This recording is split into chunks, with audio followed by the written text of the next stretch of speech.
Hey, what's going on, everybody? Welcome to the Shuffle with Kimberly Epphone. This is episode 3 of a series that I recently started. First of all, I want to say that I don't believe in any of the stuff being presented here, and it's just a sort of fun card game for entertainment purposes only. I encourage anybody who believes in conspiracy to look up what the definition of that is on Wikipedia. And should you feel triggered or angered in any way, please seek out professional treatment because it's not my responsibility to monitor the viewer's reaction to what I'm saying here. We're simply playing a card game for fun. So let's talk about how the game works. This is the NWO deck by Steve Jackson Games, and I'm going to draw 3 sets of cards from 4 different categories: power cards, tactical cards, judgment cards, and defense cards. So let's do the first power card. This one's called Strange Bedfellows. It says play this card at any time, pick one group that you control, and reverse any or all of its alignments. This effect lasts for only one action. It may also be used during the action token placement phase. If so, its effects last only during that phase. Alignments changed by this card do not last towards any goal. Okay, so why I'm opening up with this Strange Bedfellows card as a power play is because even though it's not really much of a power card, in my honest opinion, the power itself depends on what you're doing and how others react to it, all right? So let's see how this card is going to play out. I need a release, baby. I'm not looking for any serious commitment at this time, but I'm feeling like just a man whose needs are not being met. I don't expect it to just come to me, but maybe I don't have to try so hard, right? Hey, baby, I seen you been showing those toes and I like it, but I'd love to see less of you and not in the way you think. I'm fixing to get nasty on you, girl. So maybe I'll wolf out on you and slip you a little, you know, special sauce. It's some white stuff that you're going to be having. But here's the deal, this isn't marriage or a relationship. It's just me wanting to drain myself into you. Consider it a warm up before I get down to playing my other cards. And if you go blonde, I won't last long. But you're looking real good the way you already are, from what I can see. And by the way, towards my ex, yes, I was flirting with one of your own. And I already imagined what it would be like to get intimate with one of your own people inside of my head. And I don't need any protection with you because I'm allergic to latex for the person that I'm visualizing. I could just imagine how it would feel, and I'm planting my seed, and that is love. Now, that was my first power card, even though it's not claiming much power, it was just allowing me to have myself a release. Power card 2, power for its own sake. It says control groups with a power of 50, including your own Illuminati group. Okay, this is an interesting draw. I'm still for claiming the power. I don't really like labels. I don't call myself a specific member of any group because nobody at this time has ever really given me a reason to trust them. With that being said, I claim the power and I'll speak my intentions with this power card.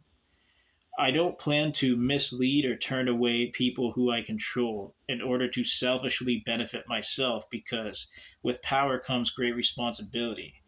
I want everybody to do well, so I won't use this power in an inappropriate way. And if I tried, this card would backfire. So we warmed up with a steamy encounter on Power Card 1. I enjoyed myself. Power Card 2 specifically claims power of 50, so that's how we rock. Let's get into the third power card now. Power Card 3, Rewriting History. Any one alignment of any destroyed group may be retroactively added, removed, or reversed. This can affect any goal which involves destroying a certain number of groups of some alignment. Play this card at any time. It requires the action of an Illuminati member or media group with a total power of at least 8. Okay, so it's not my intention to actually rewrite history with this card. It's only my intention to reroute the way a person or group's brain is wired into thinking that they should write my history for me and then continue these behavioral patterns that don't benefit anybody. So as I play this card, I'm only interested in calling on a specific group who is interested in actually helping me. So if it's an Illuminati power play, that would have to flip the script on the pre written bullshit they have regarding my destruction. If they refused, I would call action from a media group to come on up and give me some defense. Let's move on to tactical card 1. We're rocking a rabbit from the hat, everybody. It's a language I don't read, but I wanted to get magical on some people who like to get magical on me. Basically, no matter what they say or plan to do against me, I use this tactical card to become the very same thing they are, just worse. But not literally worse, just using this tactic to overpower the people who love to bother me. Since, peace is just an awful thing, and it's a damn crying shame that a person in society who abides by the law is able to have peace and build something sustainable for themselves. That's ludicrous, and I'm definitely not possessing sarcasm here. Let's move on. Tactical card 2, Atomic Monster. Disaster. This is an instant attack to destroy any coastal place. It does not require an action. Its power is 1 against a huge place and 20 against any other place. Has 24 against Japan or California. If the attack succeeds, the target is devastated. If it succeeds by more than 6, the target is destroyed. Or play to give plus 10 to any attack to destroy the robot sea monsters or the nuclear power companies. Alright, let's talk my intentions with tactical card 2. A disaster card goes harder when people in specific places plan disasters for you in your life, whether it be your stability, setting a trap for you, or accepting money in order to put you down. So, if it's all of those things and people have a lot to gain from your downfall, this tactical card will become more powerful based on the energy being put out into the universe. Okay, I give my permission for the universe to really work its magic here. Don't mess with Japan or California. This is a different matter. Did you say palm trees? We're going to rock it like a hurricane. The bigger the threat towards me, the greater the storm.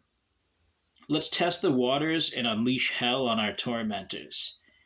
Now, if there's an additional robot or sea monster, it will require additional punishment towards the place or residents who embrace our downfall. So maybe not only do they experience a great storm, the robot they manifested to capitalize off of my downfall totally glitches out like a Skynet going into overdrive, just wiping out its own creators. That's how we're going to draw tactical card 2. Let's move on to 3. Tactical card 3, population reduction. Too many people making too many problems and not enough love to go around. Well, everybody, I did open up this game with a love offering, but I think it was more of a self-fulfilling situation. I was just horny. Anyways, the population reduction card to me just means evicting people from places where they are causing good people problems. So if you have a peaceful country with a bunch of thugs moving in and disturbing the peace of peaceful citizens, evict them and unleash hell. There's too many criminals and not enough law-abiding citizens. And I invoke justice and punishment using my royal ass to inflict my wrath onto criminals shacking up in peace countries.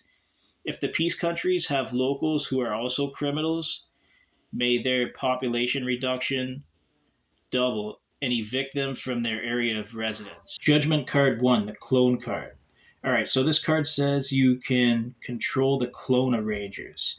You automatically control this card, and the personality no longer counts as destroyed for the goals of whoever killed it. Okay, so the judgment I'm calling at this time is judgment on the people who go around just randomly cloning our entertainers, or even just regular people.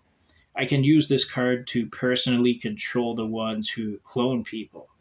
But now I need to perform an exorcism on the soulless vessels. I'm going to give it my best shot.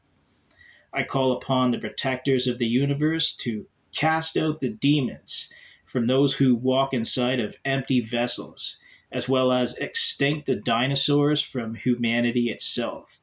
Hopefully that works. Let's move on. Judgment card 2, Saving and Loan Scam.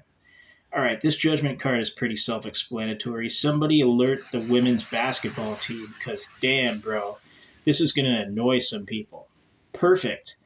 Let's use that to keep this game going. I call judgment on anybody who makes money off of my downfall, whether it be committing fraud, taking dirty offers on me, and attempting to level up for my downfall, as if you didn't have enough already. And despite me doing nothing to them, they just continue to bother me. Now I will call additional punishment upon this draw as I pull a rune from this bag and just see what comes out. Take a look at that. So the flag, or it could be a P, but for me, if it's a flag, it represents somebody who just wants to be accepted in his community, accepted by his country, accepted by the people he works with, because he's proud of the country he grew up in. So that's the flag. What does it mean if it's a P? If it's a P, it could be judgment on a specific person who causes me problems. Or if it's a flag, it could also mean a war flag, meaning those who wage war against me wage war against themselves because they wage war on the spirit realm itself when they choose to bother me. So that's Judgment 2. Let's move on to Judgment card 3. Tennis Star. Okay, basically a continuation from my previous Judgment card. If making my life hell and causing me problems and doing the most to benefit off of my downfall was a competitive sport, I would say that's pretty annoying, and I'm calling personal judgment on any sportsman, sportswoman, or multiple professional athletes or anybody else who would choose to disturb the peace of a person who doesn't even bother them. And if it's my energy, creativity, and talent alone that is a competition and fighting an emotional dumping ground from privileged people, I will unleash hell with my third judgment card, as well as provide additional punishment on whatever message comes out of this rune and whoever it's meant to be for. Let's draw another from the bag, and I have no idea who it's intended for or if it's for a specific group. Let's find out. So it seems like we're drawing the same runes over and over again. That's the F. The F could represent a specific person, maybe a former manager in one of my workplaces who caused me problems. Could be a different name. The F could represent somebody else. I'm not really sure. The universe and the energy knows more than I do. So I call judgment upon that. Let's move on. Defense card 1, Perpetual Motion Machine. It works, it really works. And 27 scientists have gone mad so far, trying to build another one. Self explanatory as to why I'm playing this as a defense card. When a mad scientist repeats the same behavioral patterns over and over again, it's like a broken record, and they drag everybody else down with them because they suck. And it's bothering me, so for that reason, I play this card as a defense card, hoping for the ones who continue the same things be declared criminally insane and taken away. I'm not going to pull a rune from this bag because so much destructive behavior has already been repeated. I've assessed enough of the behavioral patterns of the mad scientists, and may we show them no mercy with our judgment on this defense card we pulled. Let's move on to defense card 2, Commitment. In this case, I draw the commitment card as a defense card, not because I'm looking to commit, because I highly suspect they predetermine these relationships to simply trap me. As I play it as a defense card, I trap them back with the energy they put out into the universe coming back at them. And I use this failed catfishing love scam as leverage against the weirdo drawing the card. In this case, it's a commitment in the reversal. Nobody loves me, nobody cares.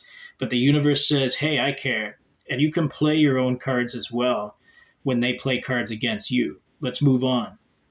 Defense 3. By using this action, the Supreme Court can cancel one action of another government group.